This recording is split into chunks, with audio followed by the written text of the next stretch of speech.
Carol Ossai-Nwosu, and I'm the founder of Sickle Cell and Young Stroke Survivors, a charity that I founded in 2005 mainly from my experience with childhood stroke and sickle cell. Now, a lot of people don't understand sickle cell generally, but have heard of it. They don't know how it affects people. They don't know how it affects especially children and young people, what they have to go through.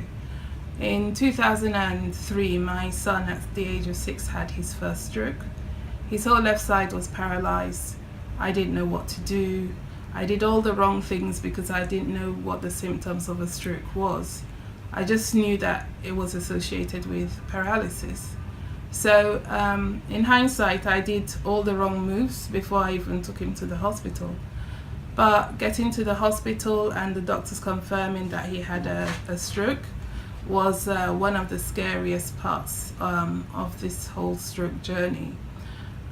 He was given an exchange blood transfusion where his blood was drained, his sickle blood was basically drained, and they gave him new blood. So it's called a blood exchange.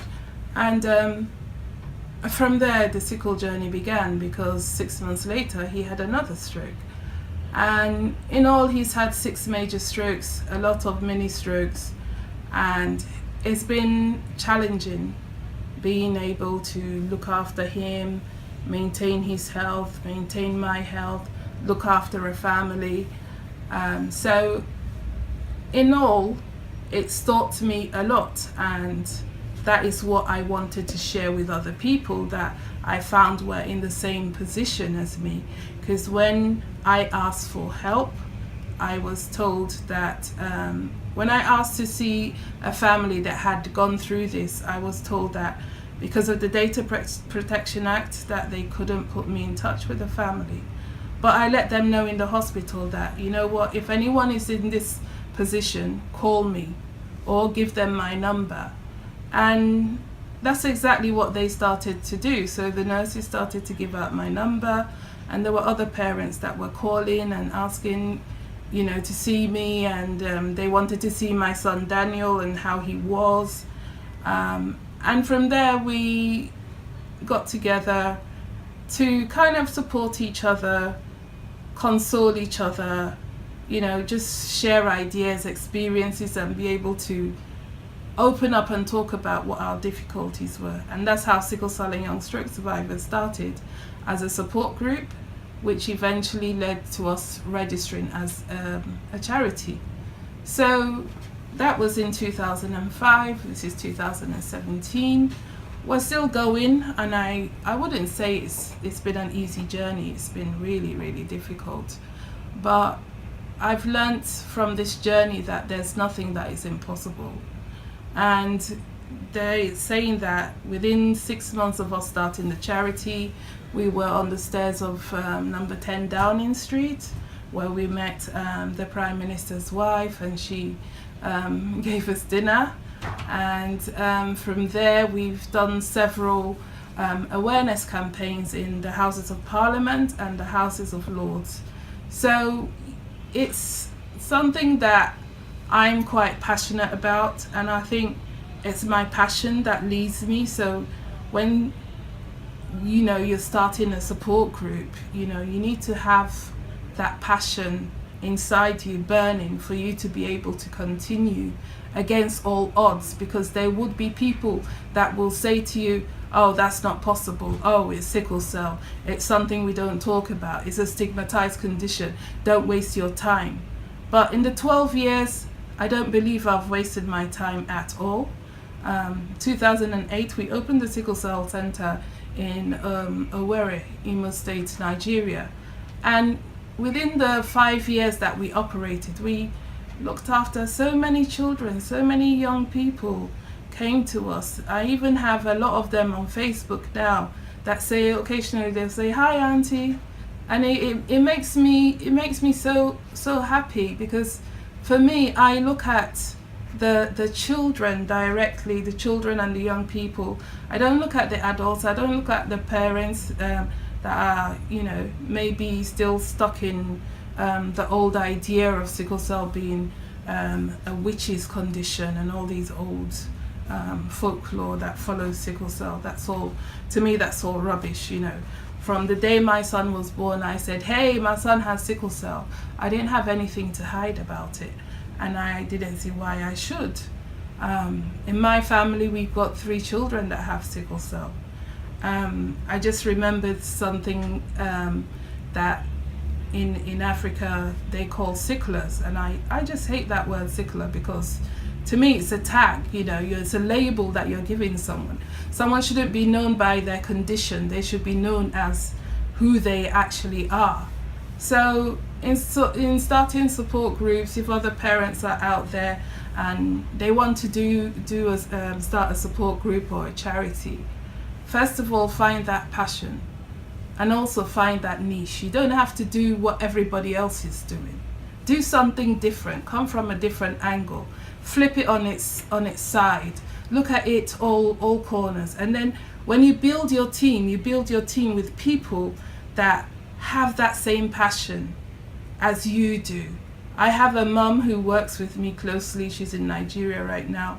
She's got 2 kids that have sickle cell, you know. And when we work, we gel, because at the end of the day, we go over and beyond. None of us are paid any salary here. We do it from our hearts. And our happiness is in looking at our children and ensuring that they are well and that they can achieve in life. And in a nutshell, go for it.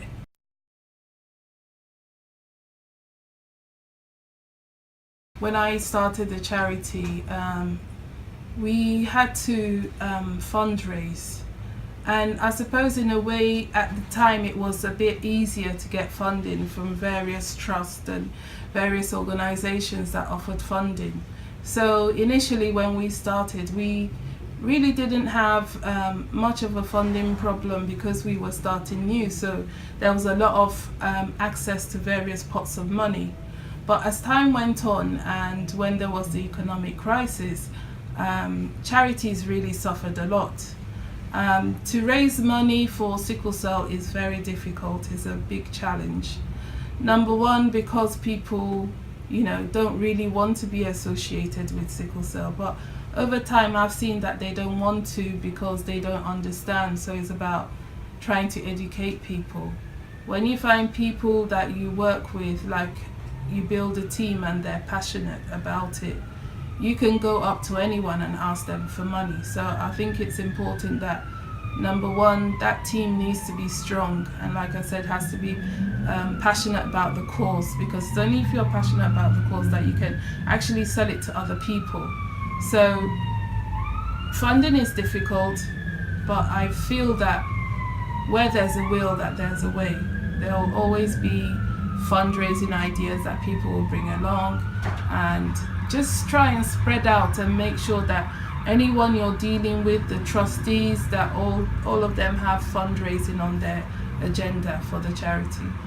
That's the only way I see, because if you don't sell yourself, then people are not going to buy into you.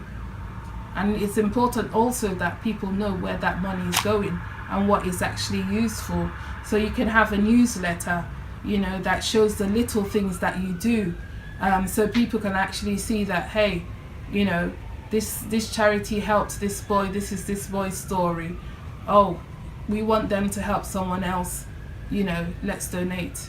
And then going into the communities and speaking, whether it's the church, it's the mosque, it's the schools, the universities, you know, talk to people, and people will always, you'll actually see people that will come out and want to help.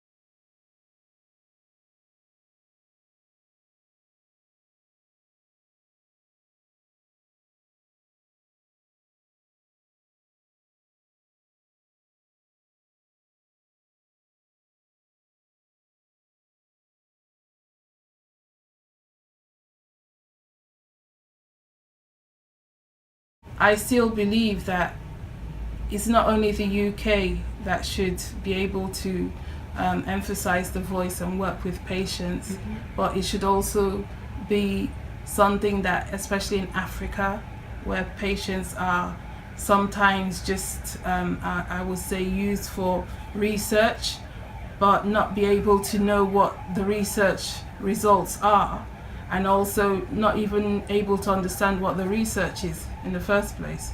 So sometimes you're just given some big long biological name, and you say, okay, I'll agree to the research because you respect the doctor, or you look at the doctor as I don't know, someone that you can't argue with. There's not those patient doctor patient engagement is a bit lopsided, especially in Africa, where basically what the doctor says is gospel and the patient has to agree with it. So going forward, I'd like to see that actually change, where the patient can say, hey doc, I think we should try this method because I found out that it worked for A, B and C, and not the doctor say, this is what you're getting and this is what it is. Okay.